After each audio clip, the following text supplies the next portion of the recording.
All right, in this video, we're going to look at determining the linear regression equation, which is actually something that we saw in the previous video with both Desmos and the Python code as well. So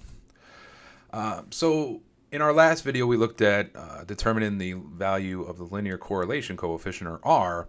And while that does help us to determine the pattern of the data, it's also going to be helpful for us to be able to predict data values that are not contained in our data set, whether they are just not in there in between the lowest and highest value of x, or maybe they're outside the range of values for x. And to do that, we can use a linear regression equation.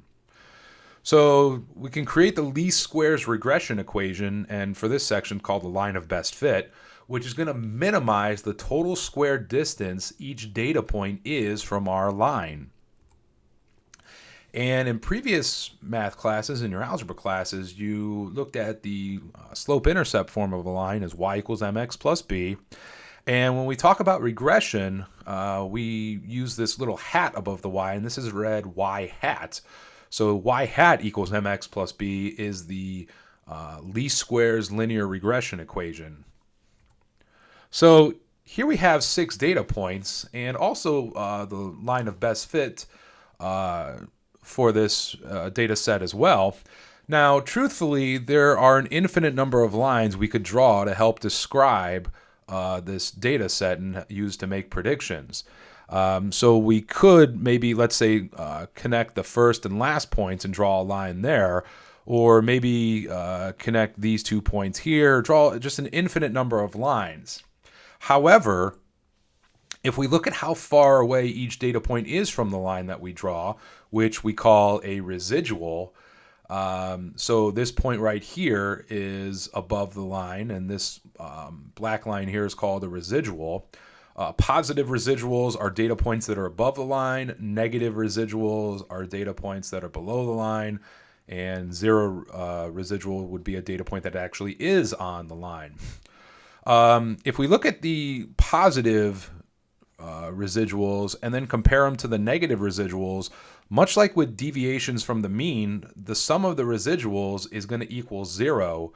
So in our measures of spread video, we looked at how if we look at the total deviation from the mean for a data set, the sum of the deviations is 0. Well, it's the same thing for residuals. All these negative ones below the line are going to cancel out the ones that are above the line when we add up all the positives and add up all the negatives.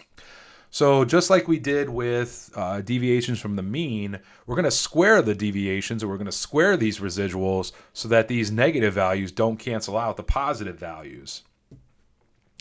And from a visual or geometric point of view, squaring a distance is going to draw these squares so that, again, the length of each square, the length of the side, is the distance from the point to the line.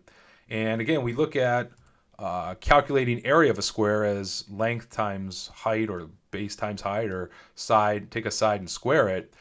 Out of all the possible lines we can draw through this data set, the line of best fit, our least squares regression equation, is going to be the one that minimizes the total area of all these squares.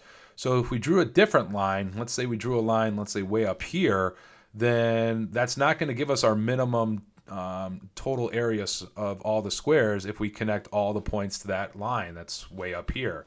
But the least squares, and this is why it's called least squares regression line, is the one that the area of all these squares is the least, or it's the minimum.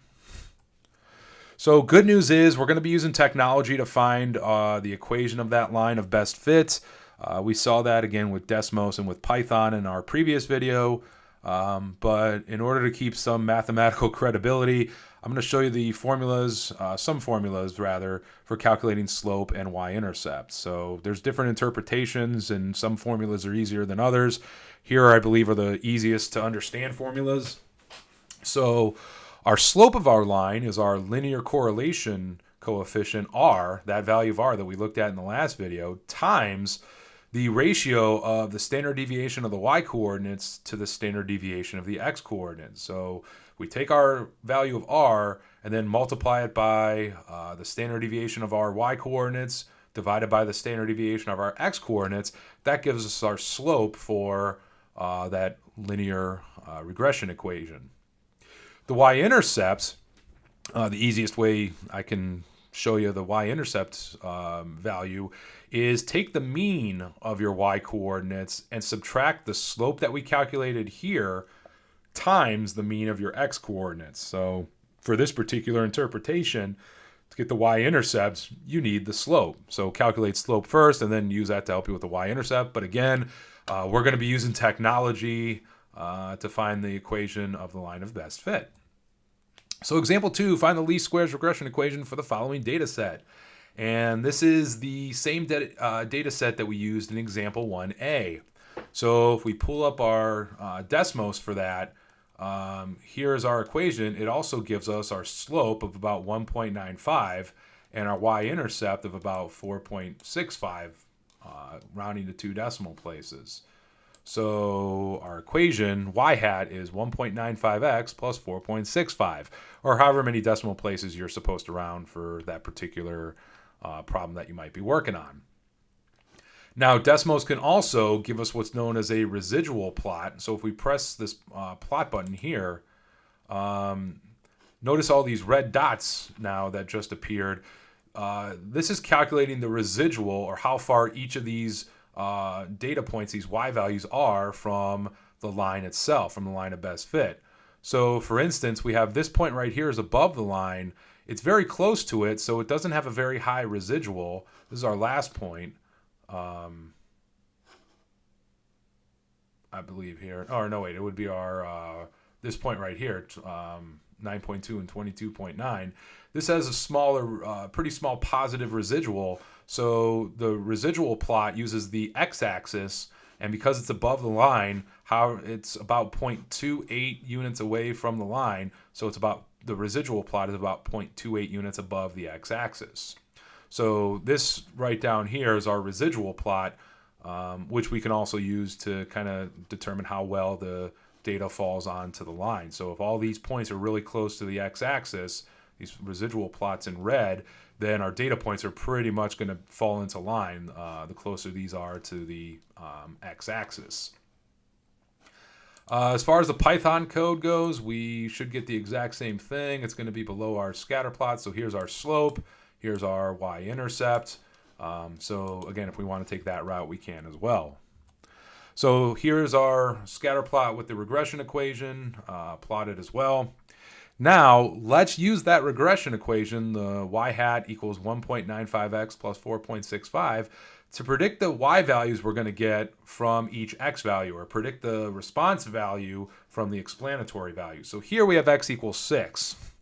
And if we take a look, we don't have x equals 6 in our data set. It's between 1.1, which is our minimum value, and 9.2, which is our maximum value.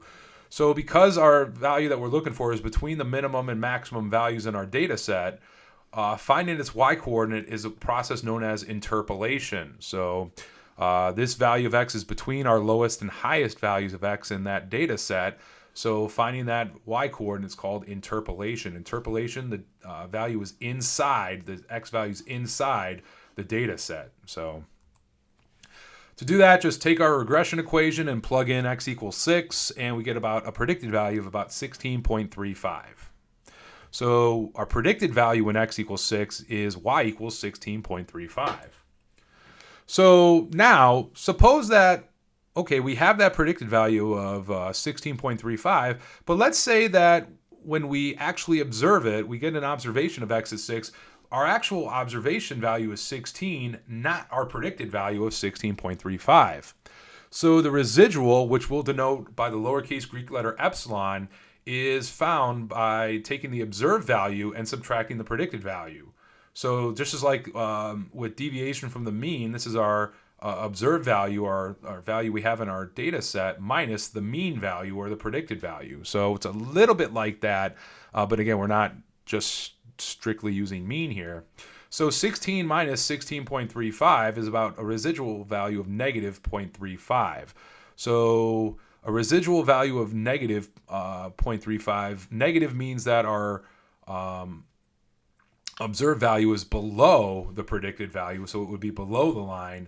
by a distance of negative 0.35 or a distance of 0.35 below that line. So what's nice is we could then take that actual value of x equals 6 and y equals 16. We can add it to our data set and then create a better linear regression equation because now it has more information. So the more information we have, the more accurate our predictions can be. So that's a big benefit for being able to adjust things as we learn new information. Part B, x equals 11. So that is outside of our x values. I think our highest value was 9.2. And when we're predicting a value that's outside of our data set, x value that's outside of our data set, that's called extrapolation. So interpolation is inside, extrapolation is outside. So it's exterior for extrapolation, interior is interpolation. Got to stop and think there for a second.